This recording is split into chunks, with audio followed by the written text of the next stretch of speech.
大家好，我係心心，歡迎翻到嚟嘅 channel， 好開心又可以喺呢度同大家見面。今日我想同大家講一啲算係放喺我心入面好耐嘅說話。過去幾年我拍片同大家分享自己對祖國發展嘅睇法，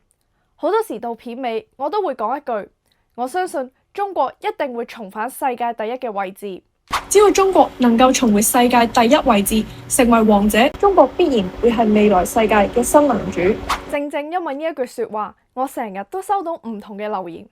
有人覺得我好熱血，亦有人覺得我好誇張、好黐線。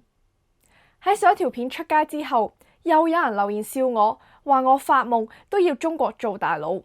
當我睇到呢句說話嗰刻，心入面真係有啲被觸動到，因為呢個觀眾講得好準。係啊，我真係發夢都要中國做大佬，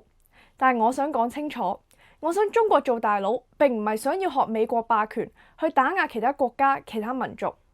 我只係希望中華民族可以真正復興，堂堂正正企返喺世界最高位置，一個本來屬於我哋嘅位置，同時得到全世界人民應有嘅尊重。呢一份盼望同情懷，唔係近幾年大個咗先有，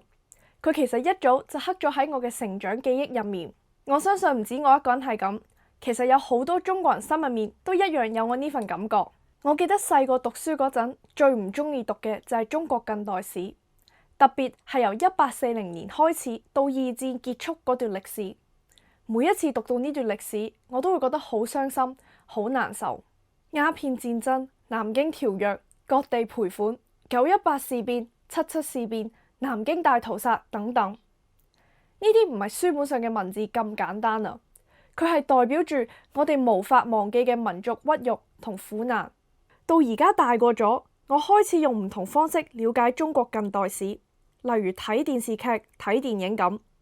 好似《覺醒年代》、《長津湖》、《南京照相館》、《731部隊》呢類作品，我全部都有睇過。唔知大家係咪同我一樣都有睇過呢啲電影呢？喺戲入面，我哋見到中國人嘅遭遇十分悲慘。睇完南京照相館，差唔多要成個禮拜嘅時間，我嘅心情先至可以回復平靜。但我好清楚，電影始終只係呈現一部分嘅情景，真實歷史嘅殘酷一定遠超銀幕所能表現，只會係更加可怕、更加絕望。每一次當我再回望呢段山河破碎、主權喪失嘅歷史，心入面都感到好傷痛。因為呢一段歷史係用中國人嘅鮮血寫成，係無數中國人用犧牲換翻嚟嘅。1840年鴉片戰爭爆發，英國用炮火轟開我哋嘅國門，逼清政府簽南京條約，割讓香港島，賠款2100萬銀元，並開放5個通商口岸。1856至1860年，第二次鴉片戰爭爆發，英法聯軍攻入北京，火燒圓明園，簽訂天津條約、北京條約。圓明園唔只係一個皇家園林，佢係幾代人文化累積嘅結晶。無數文物、藝術品、書籍被英法聯軍搶走或者被燒毀。嗰一把火燒咗3日3夜，燒毀嘅唔單止係建築同財物，而係一個民族嘅自信。1894年甲午戰爭爆發之後，中國戰敗，被逼同日本簽訂馬關條約，割讓台灣同澎湖，前後賠償超過2.3億兩白銀，相當於清政府3年嘅財政收入。1900年，八國聯軍侵華，到1901年，清政府被逼同英、美、俄、法、德、意、日、奧、比、西、荷等11個國家簽訂辛丑條約。條約規定要賠4.5億兩白銀，仲要用海關稅、常關稅同鹽稅做抵押，去償還呢筆天文數字嘅賠款，等於將中國嘅財政同經濟命脈拱手交到西方列強手上。除此之外，清政府仲要劃出多個使館區，俾各國喺中國駐軍。去到呢一步，中國已經係嚴重喪失主權。到晚清同民國時期，中國被逼同23個國家簽訂超過300個不平等條約，每一個條約都係一次退讓，一次屈辱。因為我哋唔夠強大，所以就要俾人分割，俾人凌辱，俾人安排。呢啲歷史每睇一次都係傷心一次。我記得細個第一次真正去理解呢啲事件嗰陣，我唔識得嬲，唔識得憤怒，我係唔想再睇落去，因為我真係唔想知道更多。我唔明白，真係唔明白點解西方國家要咁樣對待我哋。但係當我以為呢段歷史已經夠可怕嘅時候，原來更悲慘嘅仲喺後面，因為之後就係日本全面侵略中國，為我哋嘅民族帶嚟難以承受嘅災難。由1931年9·18事變開始，東北淪陷，到1937年7·7事變，日本正式全面侵華，中國人民抗戰進入最危急、最艱難嘅時期。尤其係1937年12月到1938年1月期間發生嘅南京大屠殺，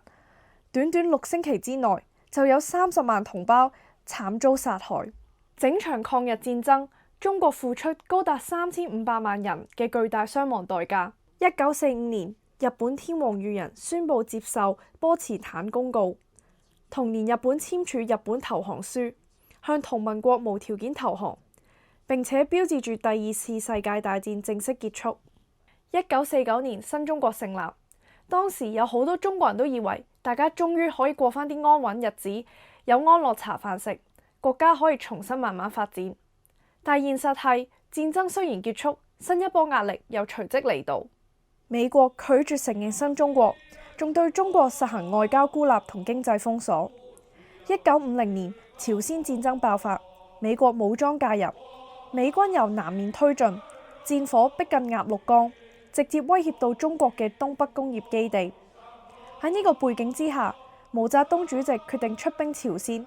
提出打得一拳開，免得百拳來嘅戰略思想，認為若果唔及早應對，日後可能要面對更嚴重嘅威脅。於是中國人民志願軍跨過鴨綠江參戰。當時雙方實力懸殊，美國 GDP 係中國嘅20倍，國力同軍力遠遠強於中國。人民志願軍以明顯劣勢嘅裝備同後勤條件對抗以美國為首嘅聯合國軍，但志願軍最後憑住靈活戰術、頑強意志同全民動員，將美軍由鴨綠江邊擊退到300線以南，並簽署停戰協議。由1950年開始，美國就將中國列為敵對國家，全面禁止對華出口，鋼鐵、石油、精密儀器、工業設備全部列入禁運清單，連基本生活所需同醫療用品，包括抗生素，亦被納入禁運範圍，非常唔人道。情況同過去幾十年美國制裁委內瑞拉、伊朗、古巴等國家並冇分別。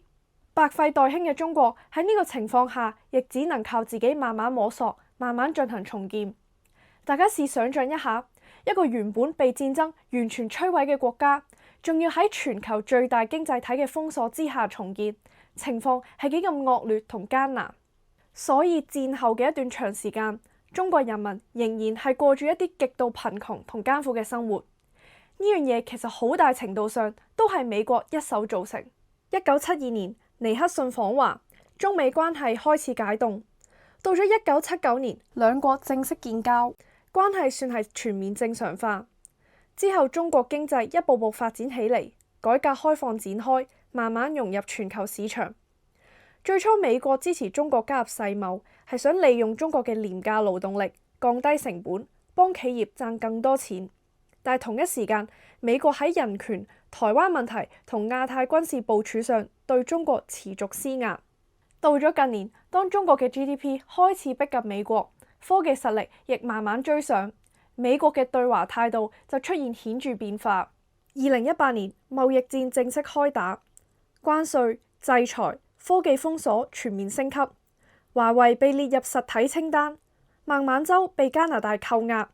高端晶片受到限制，光刻機買唔到，供應鏈被要求脫鈎，甚至連留學生同學術交流都開始受到質疑。喺過去幾十年入面，其實美國一直都冇真正停止過打壓中國，甚至試過想推翻我哋嘅政權，但始終都冇成功。近年嚟，中國俾美國刻意羞辱嘅事件主要有呢幾單：1993年嘅銀河號事件，1999年中國駐南斯拉夫大使館被轟炸，2001年南海撞機事件，仲有2022年美國眾議院議長佩洛西竄訪台灣等等。嚟到最後，我想做一個總結。今日我用咗好短嘅時間同大家快速回顧咗中國嘅近代史。我講呢啲內容唔係為咗煽動仇恨，而係希望大家永遠唔好忘記我哋中華民族曾經經歷過幾深幾痛嘅苦難同屈辱。我發夢都想中國做大佬，我希望中華民族可以實現偉大復興。唔係因為我盲目，唔係因為我係啲咩小粉紅。其實一直都有人留言標籤我係小粉紅，但係我唔介意，一啲都唔介意。我之所以咁希望，因為我真係好想有一日，當我哋下一代打開本歷史書嘅時候，唔使再帶住悲痛同沉重嘅心情去睇，而係可以帶住自信同尊嚴去了解自己嘅國家，